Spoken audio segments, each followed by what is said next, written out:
Still confused what to choose in set C and D of SPOM? Not started your preparations yet? Don't worry, I've got you covered. So hi everyone, this is Mishti Minotra and welcome back to my channel, and if you are new to the channel, do subscribe. So today I will be sharing my strategy relating to set C and D and what all subjects did I choose and what were my preparation days and what the resources I used for clearing SPOM set C and D in the very first attempt. Starting with, I would like to tell you कि मेरे कितने marks आए थे set सी और D में. Set C में I score 77 marks and set D में I score 90 marks. So I would like to tell you कि कौन से सब्जेक्ट्स आपको चूज़ करने चाहिए ताकि आपका इजीली स्पॉम सेट और सी और डी हो भी जाए और आपको ऐसा लगे कि चलो एक बर्डन कम हो गया है. तो सेट सी के लिए मैं कहूँगी arbitration and conciliation act is the best subject to choose, क्योंकि उसका सिलेबस भी कम है और आप इजीली उसको कवर भी कर सकते हो, रिसोर्सेज भी बहुत इजीली अवेलेबल हैं.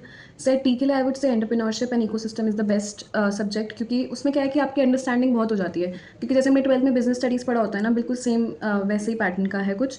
तो आप अगर समझोगे तो it's easy to understand and easy to apply when questions come up.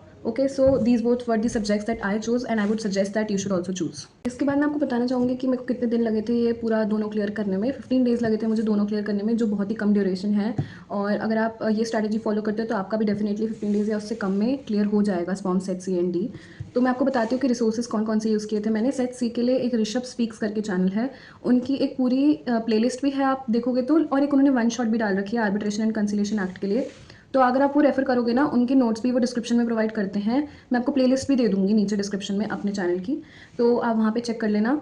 ये वीडियोस बहुत अच्छी हैं, डेफिनेटली आपको इसको रेफ़र करना चाहिए. और आई वुड सजेस्ट कि आप रनिंग नोट्स भी बना लो, जिसकी आपको बाद में हेल्प होगा कि आप रिविजन कर सकते हो. सेट डी के लिए मैंने एक सीए सिद्धांत मेहता है, उनकी प्लेलिस्ट है, उनकी फॉलो करी थी मैंने. बहुत ही अच्छा वो पढ़ाते हैं. उनकी जो समझाने का तरीका है ना, वो ऐसा है कि आप मतलब समझ जाओगे देखते ही सुनते ही. अब 2-3 बार देख लोगे ना वो प्लेलिस्ट, मतलब 5 से 6 घंटे की है, 2 बार देख लोगे उतने में आपका पेपर क्लियर है. नेक्स्ट मैं आपको बताऊंगी कि पेपर का पैटर्न कैसा रहता है. तो 2 आवर्स का पेपर होता है, 80 क्वेश्चंस होते हैं, मार्क्स 100 ही रहते हैं. तो उसमें कुछ 60 क्वेश्चंस होते हैं, वो होते हैं हमारे 1 मार्क्स के, और जो 20 क्वेश्चंस होते हैं वो होते हैं 2 मार्क्स के. मिक्स ऑफ क्वेश्चंस आता है, ऐसा नहीं कि 60 अलग दिख रहे हैं 20 अलग दिख रहे हैं, नहीं, मिक्स होते हैं वो क्वेश्चंस. तो आई वुड से कि आप पहले 40 क्वेश्चंस कर लो सॉल्व, फिर आप थोड़ा ब्रेक लो, फिर आप 40 क्वेश्चन सॉल्व कर लो, फिर उसके बाद आपके पास टाइम बचे 2 घंटे में से, तो आप उसको पूरा एक बार रिवाइज़ कर लेना, या फिर आपने कुछ छोड़ा हो, बुक मार्क करा हो, तो उसको आप बाद में देख लेना. वैसे आप 40-40 करके भी कर सकते हो, आप 20-20-20 करके भी कर सकते हो, तो जैसे आपको फीजिबल लगे वैसे करना. बट आई वुड से कि गैप ज़रूर लेना, क्योंकि वो थ्योरेटिकल क्वेश्चंस होते हैं ना, तो आपको समझने के लिए थोड़ा टाइम चाहिए होता है. एट लास्ट मैं आपको ये बताना चाहूँगी कि अगर आपका फाइनल का अटैम्प्ट पास में है और आप चाहते हो कि आप सारे form A B C D एक साथ दे दो और आपको कम टाइम में वो सब कवर अप हो जाए, तो मैंने ए और बी की स्ट्रैटेजी वीडियो तो ऑलरेडी डाल ही रखी है. सी डी की इस वीडियो में कवर हो जाएगी.